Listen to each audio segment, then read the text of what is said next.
Scarlet Voss had been turned away from 6-packs in 2 years, and she'd stopped flinching at the word no long before the 7th alpha slammed his door in her face. What she didn't know, standing rain soaked on the steps of the Greyhallow territory, with mud caking the soles of her only pair of boots, was that the hooded stranger watching her from across the courtyard wasn't just another passing wolf. He was the reason every alpha in the Eastern Territories had been summoned to a council that week. He was the reason their hands trembled when they spoke. And in about 40 seconds, he was going to hear her say something that would change the course of both their lives.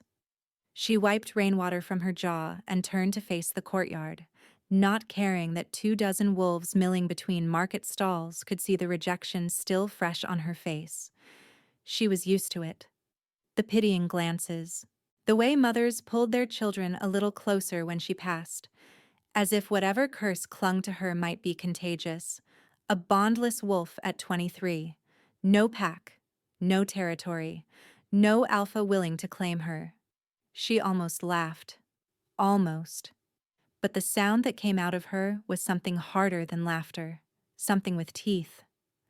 Seems like Greyhallow's answer is the same as everyone else's, she muttered, adjusting the strap of the worn leather bag over her shoulder. She could feel the weight of everything she owned in that bag. It wasn't much. Rough morning? The voice came from her left. A woman selling dried herbs from a wooden cart, gray-haired and sharp-eyed, watching Scarlet with something that wasn't quite pity and wasn't quite curiosity. Scarlet shrugged one shoulder. Rough couple of years, actually. You're the one who's been going territory to territory. It wasn't a question. Word traveled fast among wolves. Looking for a pack. Looking for anyone who'll have me. Scarlet heard how that sounded and didn't bother correcting it. Pride was a luxury she'd stopped affording herself somewhere around rejection number 4. But apparently a wolfless omega with no bloodline and no bond isn't exactly a hot commodity. The herb seller's eyes flickered with something. Not pity, this time. Something sharper. Wolfless? Scarlet's jaw tightened. There it was, the word that followed her like a scar everyone could see. She'd been born into the Silver Ridge pack, daughter of a disgraced Omega mother and a father who'd vanished before her first breath. She'd presented as Omega at 13, which should have meant a wolf spirit rising to meet her, a second soul curling into her bones, lending her strength and instinct and the ability to shift. Her wolf never came. The healers couldn't explain it. The elders whispered about it. And when Silver Ridge fell to a territorial war 3 years ago, Scarlet had been cast out with nothing but the clothes on her back and the cruel understanding that no one fights to protect what they don't value. Wolfless, Scarlet confirmed, and the word tasted like ash. So, if you're about to tell me there's a territory 2 days north that might take me in, save your breath. I've heard it. I've gone. They won't. The herb seller opened her mouth to respond, but a sound cut through the courtyard. Low murmuring, the kind that rippled through a crowd when something important was happening. Scarlet turned. A group of wolves were parting near the eastern gate, stepping aside with their heads slightly lowered in a way that spoke of instinct, not choice. Someone was coming through. Scarlet felt it before she saw him. It started at the base of her spine. A hum. Low and deep, like a tuning fork struck against bone. It vibrated through her ribs, spread across her sternum, and settled behind her heart with a pressure that made her breath catch. She pressed her hand flat against her chest without thinking. What was that? Then he stepped into the courtyard, and every rational thought in Scarlet's mind went quiet. He was tall. That was the first thing. Not just tall, but built like the mountain she'd crossed to get here, broad-shouldered and solid in a way that made the space around him seem smaller. His dark hair was damp from the rain, pushed back from a face that was all sharp angles and controlled intensity. A jaw that could have been carved from granite, cheekbones that caught shadow. And eyes. Gods. His eyes. They were the color of aged whiskey, amber and gold with flecks of something darker, and they swept across the courtyard with the calm, measured assessment of someone who was used to being the most dangerous person in any room. He wore no crown, no insignia. Just a dark traveling cloak over simple clothes that somehow still looked like armor on his frame. But the way the wolves moved around him told Scarlet everything the clothes didn't. This wasn't just an alpha. This was something else entirely. "Who is that?" she whispered, and she hated that her voice came out breathless. The herb seller had gone very still beside her. "That," she said carefully, "is Ryan Ashbourne." The name hit Scarlet like cold water. Every wolf in every territory knew that name. Ryan Ashbourne, Alpha King of the Northern Dominion, ruler of the largest and most powerful wolf coalition on the continent. The wolf who had united 7 warring territories under a single banner before his 30th year. The wolf whose enemies didn't just fear him, they ceased to exist. And he was here, in this rain-soaked border market, walking through the crowd like he was just another traveler. Scarlet should have looked away, should have lowered her head like everyone else. But she'd spent 2 years being invisible, being overlooked, being deemed not enough, and something stubborn and reckless in her refused to drop her gaze. His eyes found hers. The hum behind her heart became a roar. She saw something shift in his expression. Subtle. A fractional widening of those amber eyes, a tension that rippled through his shoulders, a stillness that wasn't calm, but rather the absence of movement that comes right before an earthquake. His nostrils flared slightly, scenting the air. Then he changed direction. Mid-stride, without breaking pace, he altered his path and began walking directly toward her. Scarlet's pulse hammered. Every instinct she possessed, the ones that worked even without a wolf, screamed at her to run. Not because she was afraid of him, but because something about the way he was looking at her made her feel seen in a way that terrified her more than any rejection ever had. She held her ground. He stopped 3 feet away, close enough that she could smell rain and cedar and something warm beneath it, like smoke from a hearth fire. Close enough that she had to tilt her head back to meet his eyes. For a long moment, neither of them spoke. The courtyard had gone unnaturally quiet around them. "You're the one they've all turned away." His voice was low, deep in a way that resonated in her chest cavity, in the spaces between her ribs. It wasn't a question. Scarlet blinked. Word travels fast. "I make it my business to know what happens in my territories." His gaze moved over her face slowly, deliberately, like he was memorizing it. 7 rejections. 6 officially. The 7th just happened, so the paperwork's probably still drying. She didn't know why she was being flippant with the most powerful wolf alive.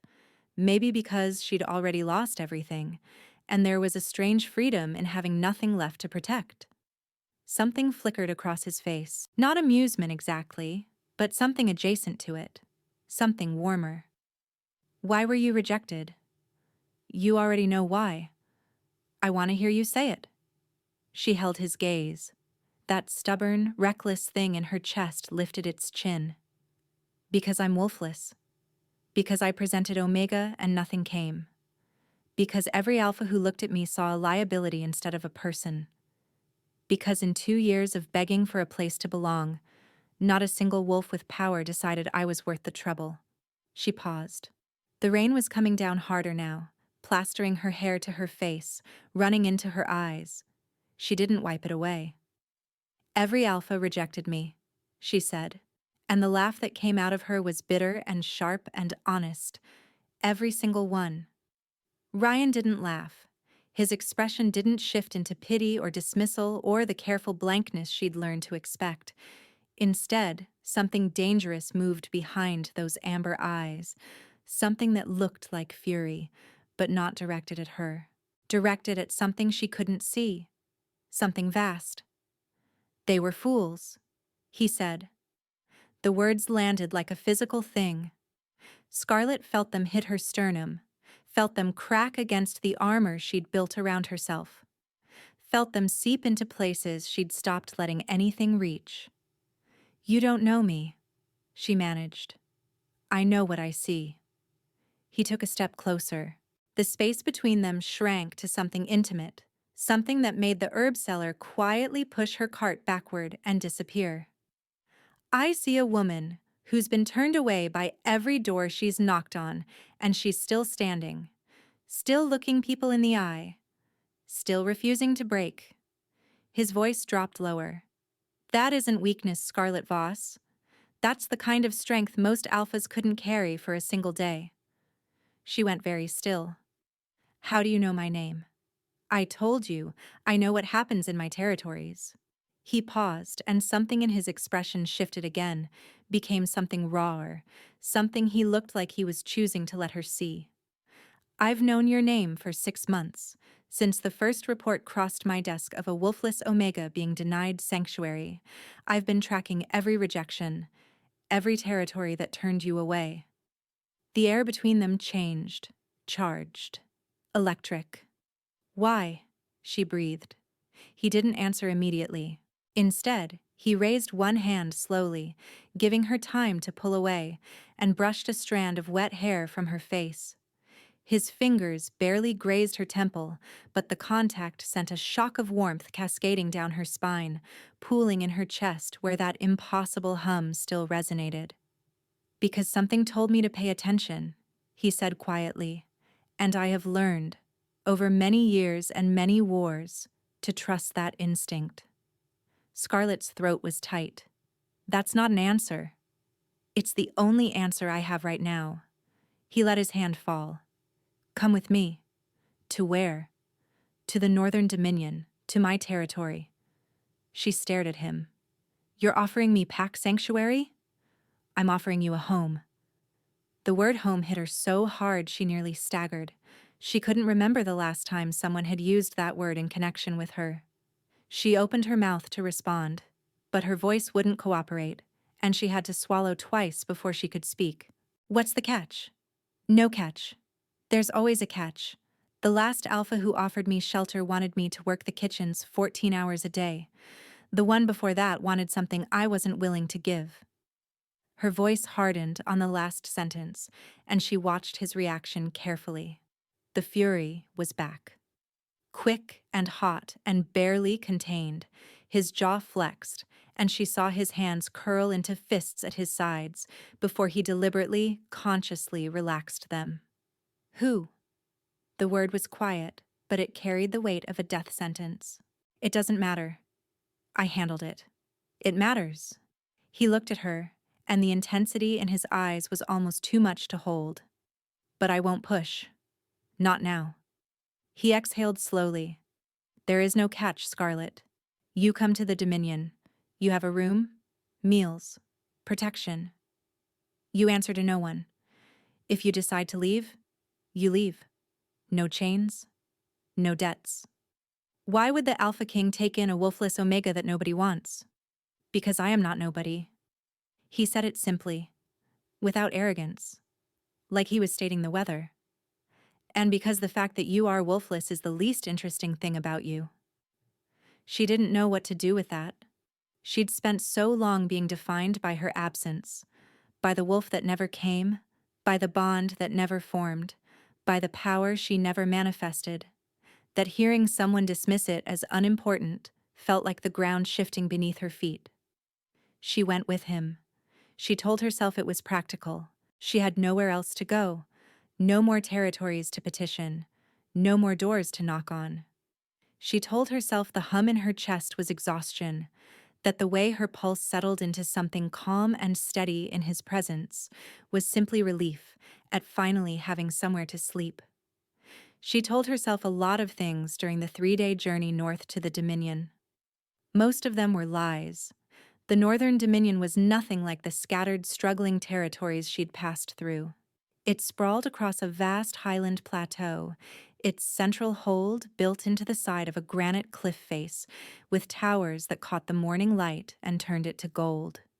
Wolves moved through its streets with an ease she'd never seen, unhurried, unafraid. There was no tension in the air, no underlying current of fear or suspicion. Ryan gave her a room in the eastern wing of the hold. Not a servant's quarters, not a cot in a shared dormitory.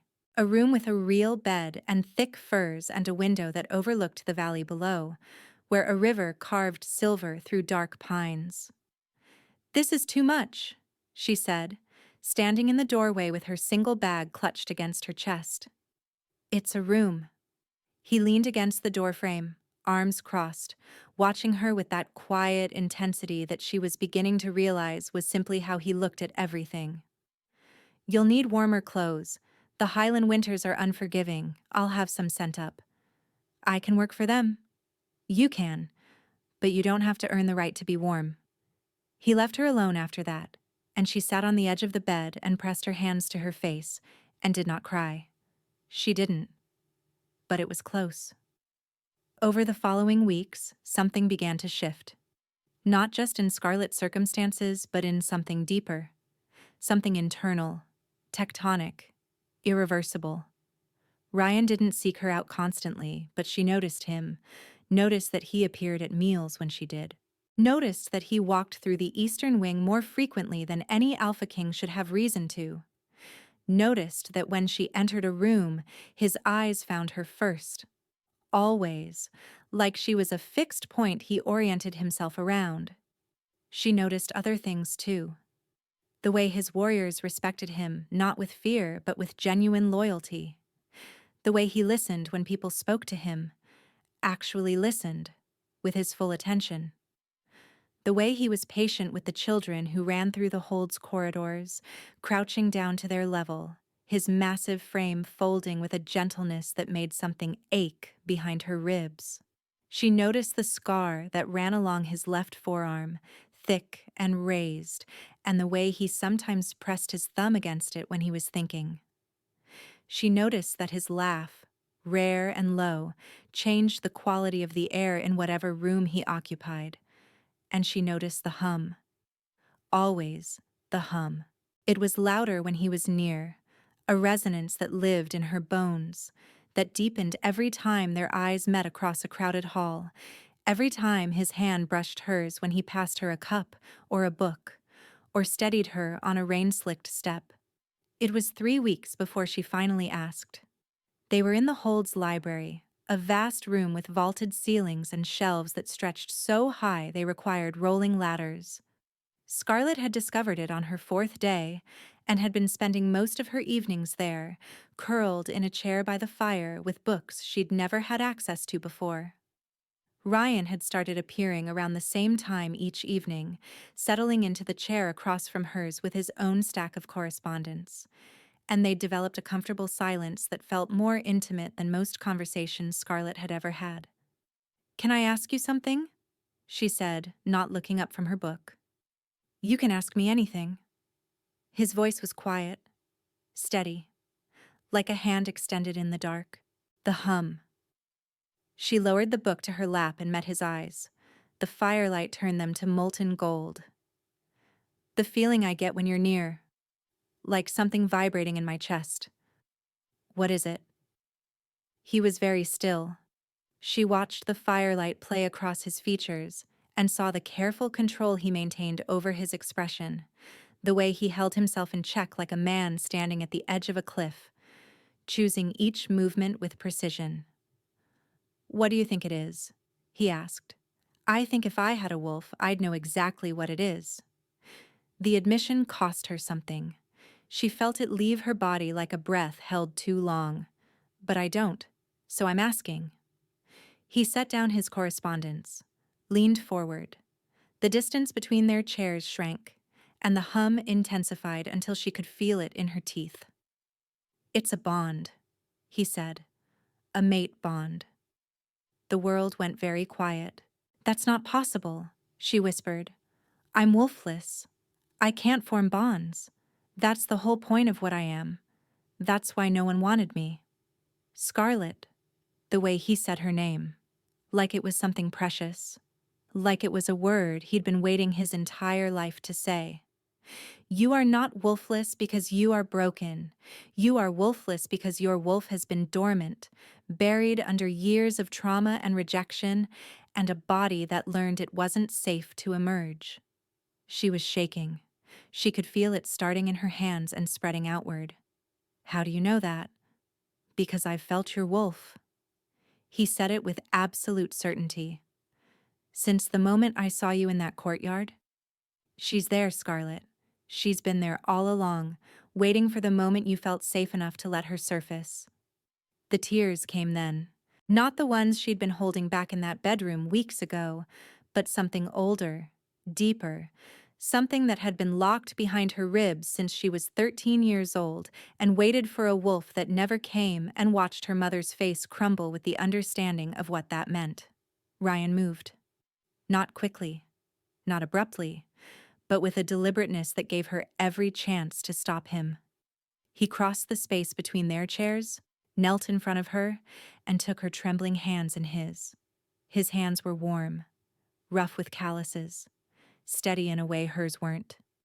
I need you to understand something, he said, looking up at her with those amber eyes that held no pity, no uncertainty, nothing but a fierce, unwavering conviction. Even if your wolf never surfaces, even if the bond is something only I can feel for the rest of my life, it changes nothing about what you are to me. And what am I to you? Her voice broke on the question. Everything. She kissed him. She didn't plan it.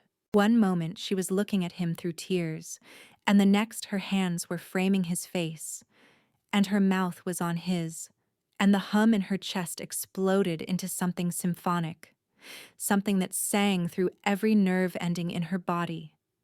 His hands came up to cradle the back of her head, fingers threading through her hair, and he kissed her back with a tenderness that was devastating in its restraint, like he was terrified of overwhelming her, like she was something he'd been trusted with, and he intended to earn that trust with every breath he took.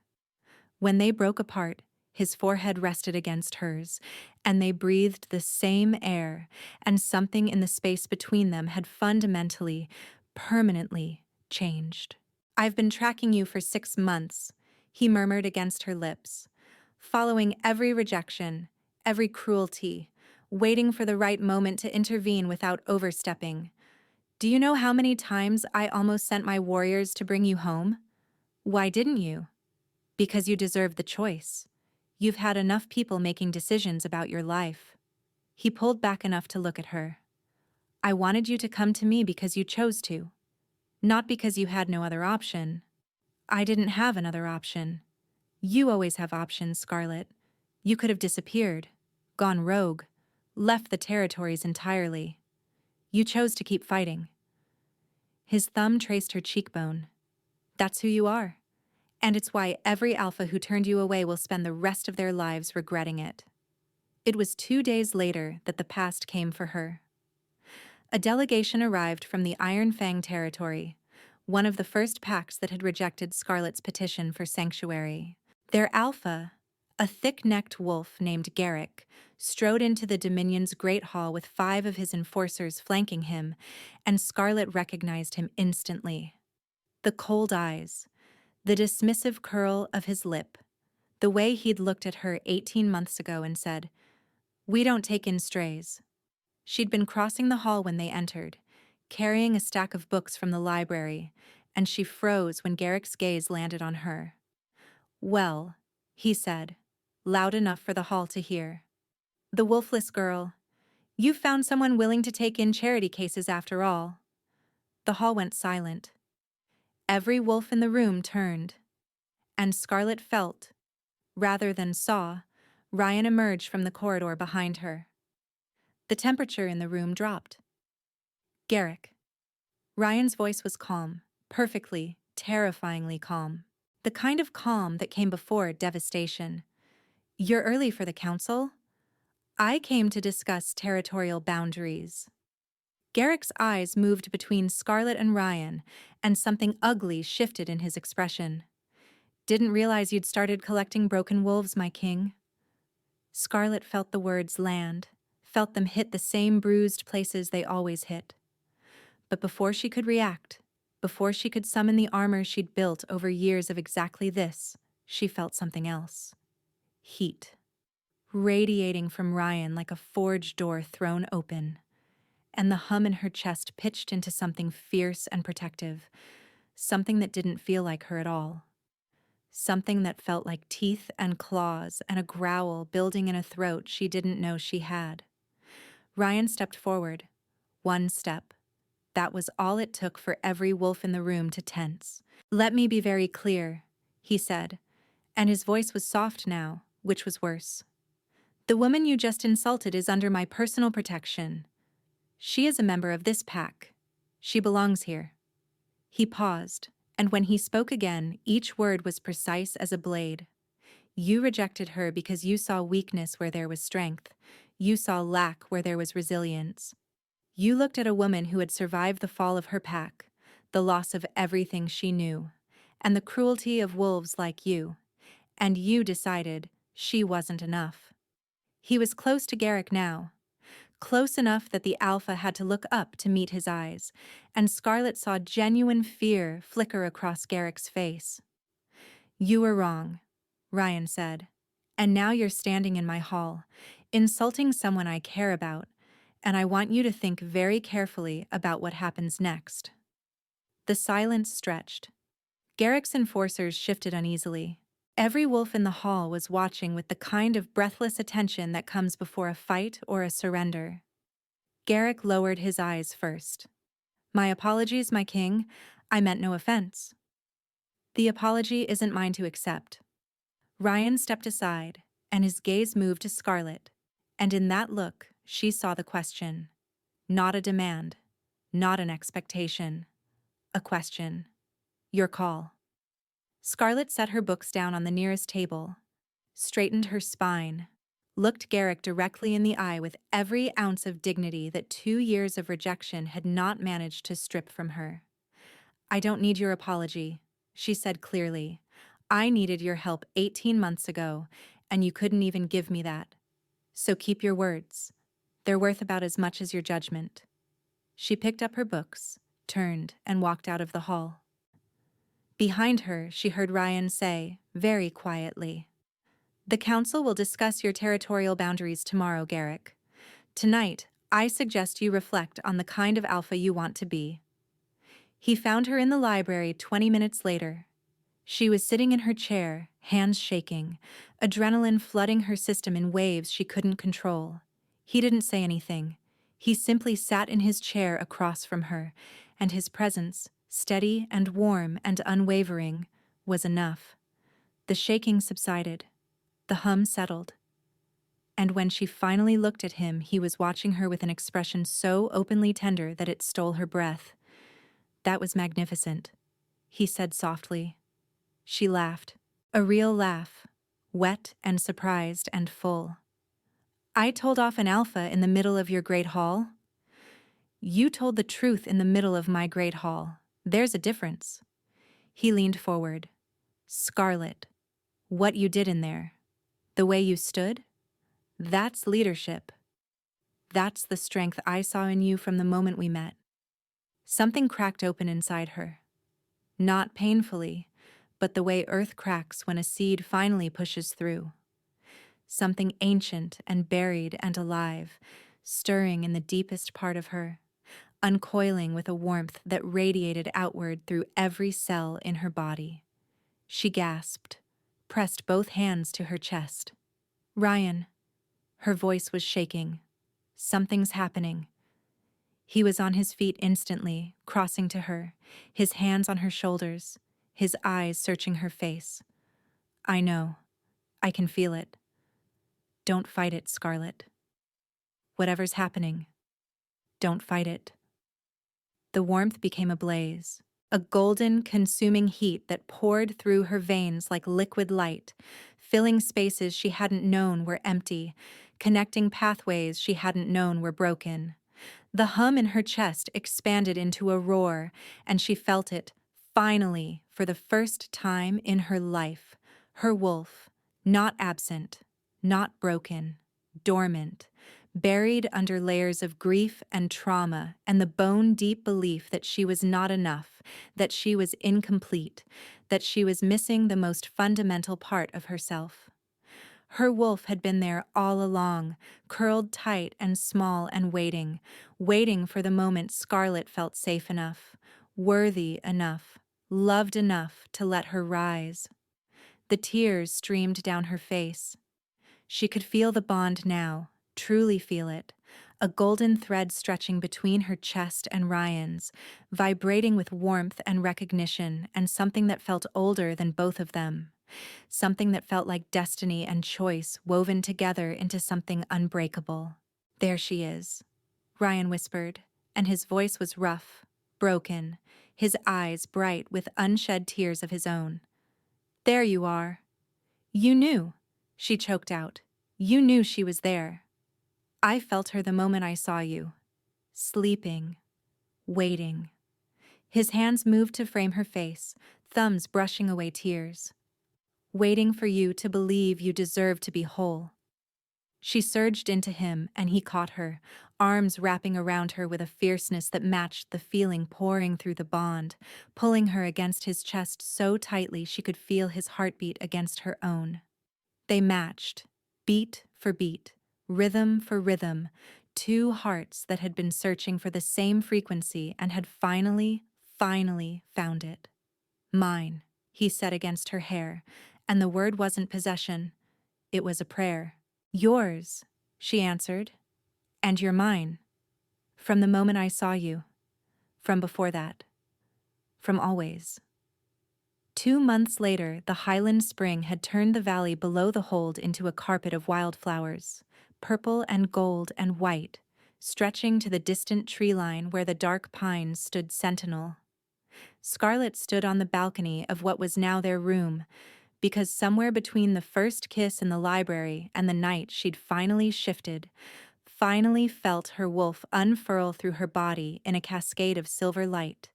She'd stopped sleeping alone and started sleeping pressed against the broad, warm wall of Ryan's chest with his arm draped across her waist and his breath steady in her hair. She heard him before she felt him. The quiet tread on the stone floor, the particular rhythm of his footsteps that she'd learned to distinguish from every other sound in the hold. Then his arms wrapped around her from behind, and the bond hummed between them like a struck chord, and she leaned back into him with the kind of trust that had taken her entire life to learn. "The delegations from the Spring Council are arriving," he said against her temple. "Garrick sent word that Iron Fang is restructuring their sanctuary policies." "How generous of him. You terrified him." "I told him the truth. That's not the same thing." "In my experience, that's exactly the same thing." She felt him smile against her skin. "There's also a petition waiting for you. 3 wolfless omegas from the Southern Territories requesting sanctuary." She turned in his arms, searched his face. "Requesting sanctuary from me?" "Word has spread.